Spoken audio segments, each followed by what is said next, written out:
തെരഞ്ഞെടുപ്പ് പ്രചാരണത്തിലെ കൊട്ടിക്കലാശം ആവേശത്തോടെ നീങ്ങുന്നു. ഇപ്പോൾ നേരത്തെ BJP സ്ഥാനാർത്ഥിയും സംസ്ഥാന BJP അധ്യക്ഷനുമായ രാജീവ് ചന്ദ്രശേഖർ നമ്മോട് ചേർന്നു.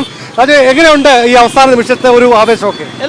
നല്ലൊരു സാറ്റിസ്ഫാക്ഷൻ ഉണ്ട്. കാരണം ഒരു 3.5 ആഴ്ചയായിട്ട് ഒരു ക്യാമ്പയിൻ നടത്തിയ പാർട്ടിയാണ് BJP NDA. ഞങ്ങൾ കൃത്യമായ ഒരു പോസിറ്റീവ് ക്യാമ്പയിൻ നടത്തിയതാണ്. ഒരു വികസനത്തിന് ഒരു കാഴ്ചപ്പാട് ഞങ്ങൾ മുമ്പോട്ട് വെച്ചിട്ടുണ്ട്. എല്ലാവരെയും പോയി കണ്ടു, മനസ്സിലാക്കി കൊടുത്തിട്ടുണ്ട്. ഇതാണ് ഞങ്ങൾക്ക് ഒരു അവസരം കിട്ടിയാൽ ഞങ്ങൾ ചെയ്യാൻ പോകുന്നത്.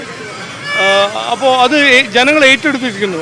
ഈ മാറ്റം ഇനിയിപ്പോൾ ഞങ്ങളല്ല പറയുന്നത്, ജനങ്ങളാണ് പറയുന്നത്. ഒരു മാറ്റം വേണം, മാറ്റം ഒരു അനിവാര്യമാണെന്ന് ജനങ്ങൾ പറയുന്നു.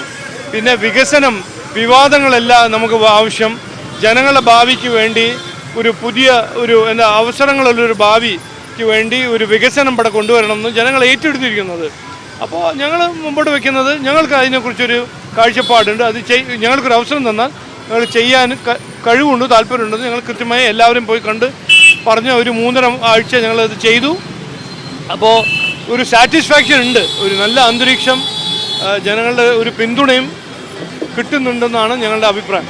ഇന്ന് മുഖ്യമന്ത്രി പിണറായി വിജയന്റെ ഒരു സ്റ്റേറ്റ്മെന്റ് തെലങ്കാന മുഖ്യമന്ത്രിയെ കുറിച്ച് താങ്കൾ ശ്രദ്ധയിൽപ്പെട്ടിരുന്നോ? അതെ, ഞാൻ കണ്ടു. അത് ഇന്നലെ മിഞ്ഞാന്ന് രേവന്ത് റെഡ്ഡി പറഞ്ഞത് വളരെ മോശമായ ഒരു പെരുമാറ്റമാണ്.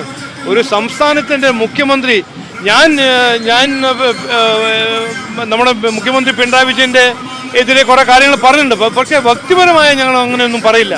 ഇതാണ് വ്യത്യാസം. കോൺഗ്രസിൻ്റെ രാഷ്ട്രീയം എന്ന് പറഞ്ഞാൽ എല്ലാം വ്യക്തിപരമായ ഒരു പോളിറ്റിക്സാണ്.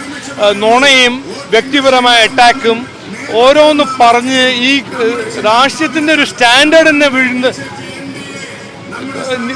താഴെ കൊണ്ടുവന്നൊരു രാഷ്ട്രീയമാണ് കോൺഗ്രസിൽ നിന്ന് നമുക്ക് കാണാൻ കിട്ടുന്നത്. ഞാൻ അത് വീണ ജോർജിനെ അറ്റാക്ക് ചെയ്തപ്പോഴും പറഞ്ഞതാണ്. എനിക്കൊരു അഭിപ്രായമുണ്ട്, വീണ ജോർജ് ഒരു തല്ലിപ്പൊളി ഹെൽത്ത് മിനിസ്റ്ററാണ്, ആരോഗ്യമന്ത്രിയാണ്. പക്ഷേ പോയിട്ട് ആക്രമണിക്കുക, ഉപദ്രവിക്കുക, അത് ആ ഒരു രീതി നല്ലതല്ല. ആ ഒരു പെരുമാറ്റം നമ്മൾ രാഷ്ട്രീയത്തിൽ കൊണ്ടുവരാൻ പാടില്ല. പക്ഷേ കോൺഗ്രസ് പാർട്ടി ഇങ്ങനത്തെ ഒരു പാർട്ടിയായി മാറി. എന്ത് ചെയ്യാനാ?